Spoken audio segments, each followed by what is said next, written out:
Why do you still play Destiny 2? This isn't supposed to be like my normal hater videos. I'm genuinely curious at this rate. For some, I can guess it's the amazing gameplay that no other game has perfected. Maybe the sunk cost fallacy is too strong for you. Or perhaps you're just addicted to the game. I try not to blindly hate on the game, but I've sunk 2,000 plus hours into this game. So I believe I'm allowed to be critical of this game, especially after all the time it's taken away from me. Just because I stopped playing during the final shape doesn't mean I'm no longer qualified to talk about this game. I'm probably going to say a few things you might not want to hear, but I feel need to be said. If you can't handle it, then just leave. I can't stand listening to people whining that the player base is complaining too much and I just want happy news only. I get it. It can be mentally draining seeing nothing but bad news all the time and community anger. But if people are unhappy, it's their duty to complain and let Bungie know that there's issues. What do you think Bungie will do if they don't see any player feedback about problems or issues? They'll just assume nothing's wrong and move on. All because you didn't want to see the constant anger. It's not unreasonable to feel exhausted about it, but telling people they can't criticize Bungie because the community gets too negative is not a valid excuse in my eyes. I've noticed people are very upset about the reveal of the newest dungeon activity and how it's being time gated for 9 weeks, with each dungeon staying for 3 weeks apiece. Not to mention the loot is garbage with the exception of one gun, and Bungie was very deliberate on its wording to try and fool people. Future me here, Bungie has posted a tweet addressing the community's negative feedback. If you want to read the tweet, it's on screen right now, or just go to their Twitter. But this makes me want to bring up a few points.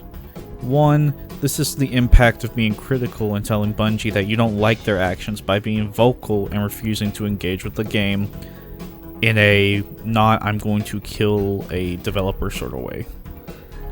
Two, good guy Bungie. By fixing an issue that clearly shouldn't have existed in the first place, Bungie can act like that they're listening to the player base and will garner false goodwill by fixing problems that, again, only exist because of them. Back to the original video. I get that this is a tactic to make engagement look good on their back end or to investors, but Bungie seems to only be getting more manipulative with these sorts of maneuvers as time has passed.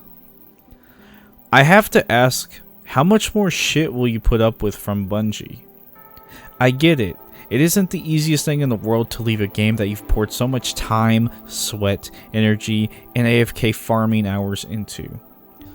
But it feels like every other day I'm hearing something awful about Bungie's actions or the direction the company is taking on certain issues. Lawsuit!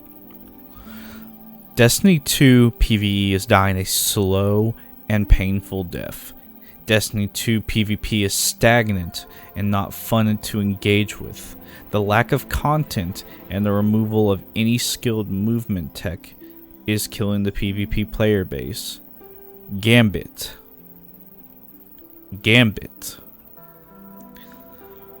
Quick side tangent. Anyone who claims PvP was never important to Destiny never truly understood Destiny and what made it great.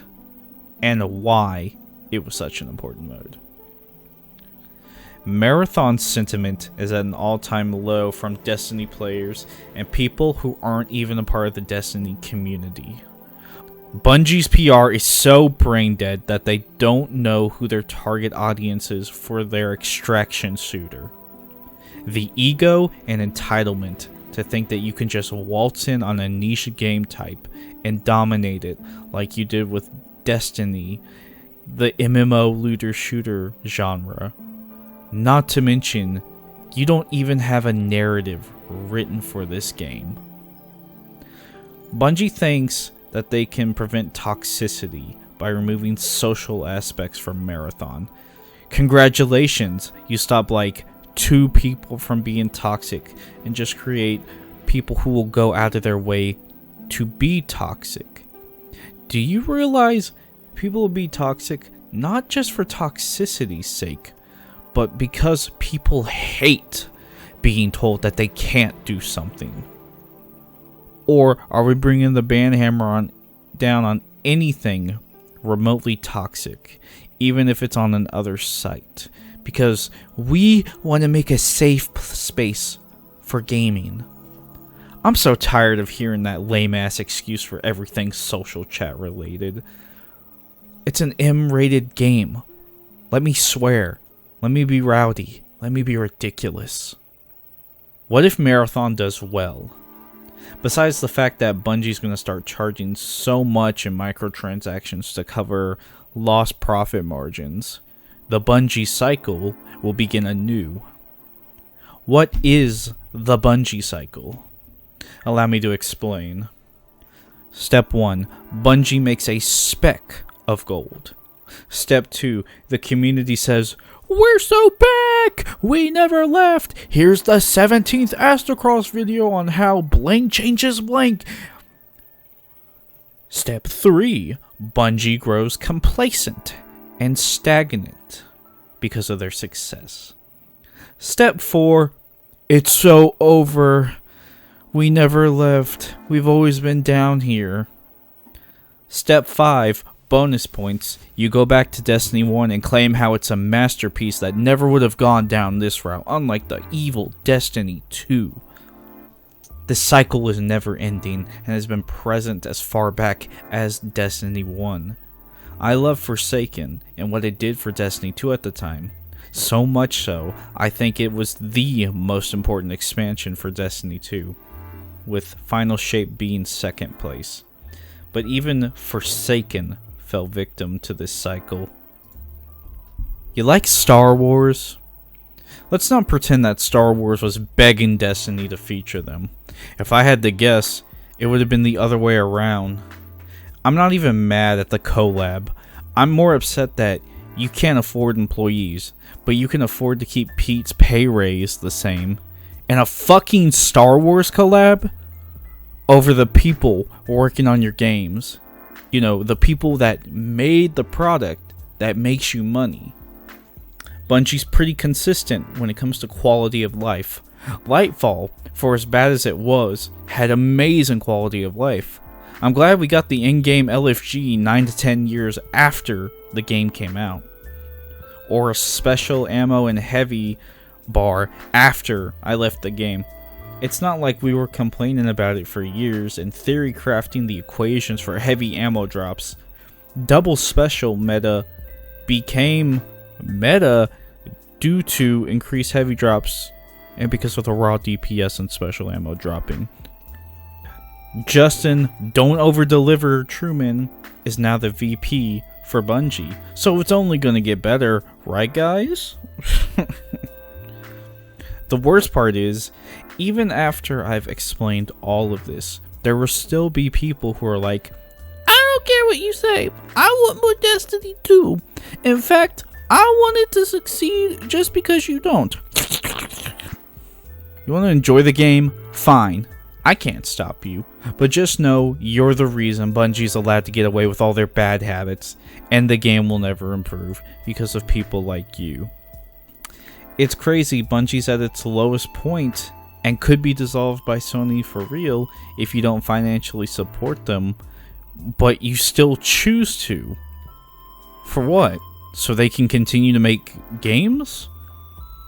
The old Bungie's dead. I don't think Bungie, the Bungie of now, has the potential to create something amazing anymore. One last thing. Where the hell did all the Red War lovers come from? The Bungie lawsuit is... It's just... I don't have any words. Hey, Judge Judy, our code doesn't work on our updated game engine, so watch this 10-hour video from Biff. Tomato, tomato. Here's another 3 hours of footage, and here's the Destinypedia. So, let's just dismiss this notion, shall we, Toots? By the way, if you can do this, I could get you promoted at Bungie. I'm pretty high up there. I think you should kill yourself. Oh. Wait, I was talking about the Red War, my bad. Where the fuck were you all during years 1, 2, 3, and beyond?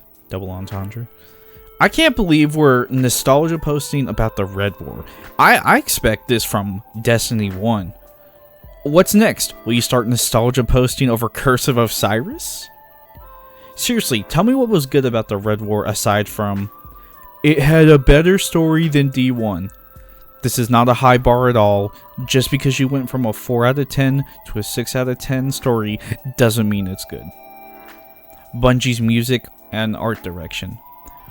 We know how consistent Bungie is with the music and art, so I'm not even going to count this. Mission 1AU and catapulting to Gaul's ship. Can you even tell me what Gaul's light capturing device was without looking it up? The section where you lost your light. It's towards the very beginning, so I assume everyone has mostly played or knows about this section. If you can't come up with any valid points, then I don't blame you. Also, if you mention adventures in any way, I'm just going to assume you're a bot, because there was only 2 to 3 adventures that were even noteworthy, and that's being generous. I want people to want better for themselves. It's why I get so frustrated about these topics. I love this game at one point in time. I even considered making my channel solely focused around Destiny, and well, it's the power. But I fell out of love with the game. I've dealt with the cycle for so long. I'm glad Final Shape released so I could finally break my ties with the game for good. If you're a new player, this game will be a completely different experience, a one-of-a-kind game. If the prices of the DLC don't scare you off, time will. If you've stuck around this long and didn't immediately dislike, then I thank you for listening to my thoughts. Please like and subscribe if you truly enjoyed it. If you don't, tell me why. I can't learn if the only thing you're gonna do is sit there and call me a retard. I mean, you're so right, but like, come on. Actually engage. Out of the way, thank you. See you later.